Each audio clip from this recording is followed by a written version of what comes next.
c'est une honte. Oui, je vous le dis, c'est... Vous savez, je vais dire ceci. Maintenant, je ne parle pas de vous, les femmes qui sont ici. Par contre, si ça blesse, eh bien, que ça blesse. Mais regardez, je vais vous demander quelque chose. Il fut un temps où les femmes étaient tellement féminines que lorsqu'un homme leur adressait la parole, elles rougissaient. Rougir, c'est quoi déjà?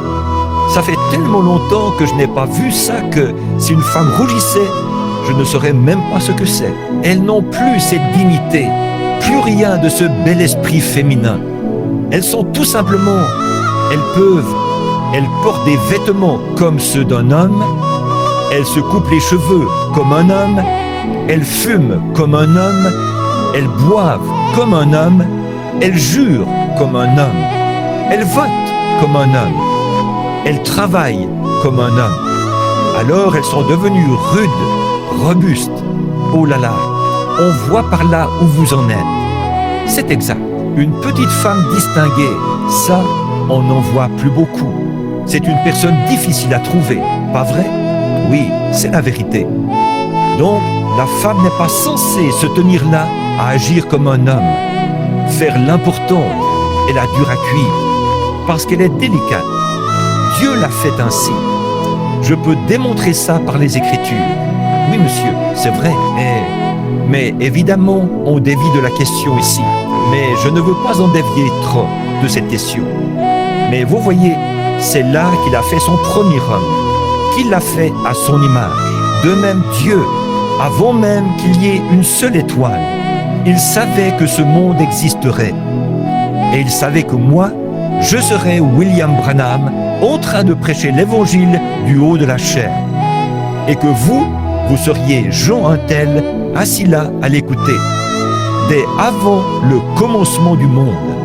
Alléluia! Or, c'est ce qui embrouille tant les gens, parfois, les légalistes et les calvinistes. Voyez, ils disent, pourquoi est-ce que certaines personnes sont destinées à être perdues? Dieu ne veut pas qu'aucun périsse. Il ne veut pas que personne périsse. Mais, par contre, du fait qu'il est Dieu, il sait que certaines personnes ne l'accepteront pas. Vous voyez, il fallait qu'il connaisse la fin dès le commencement pour être Dieu, n'est-ce pas? Donc, il savait qu'il y aurait ici des femmes. Alors, il a tout simplement fait leur esprit, juste là.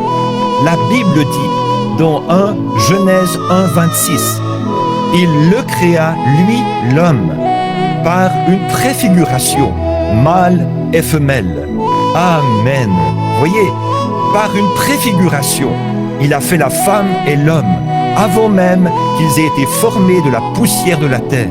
Après quoi, Dieu a fait l'homme, non pas à son image. Ce corps-ci n'est pas à l'image de Dieu. Ce corps-ci est à l'image des bêtes. Vous permettez que j'enlève mon veston?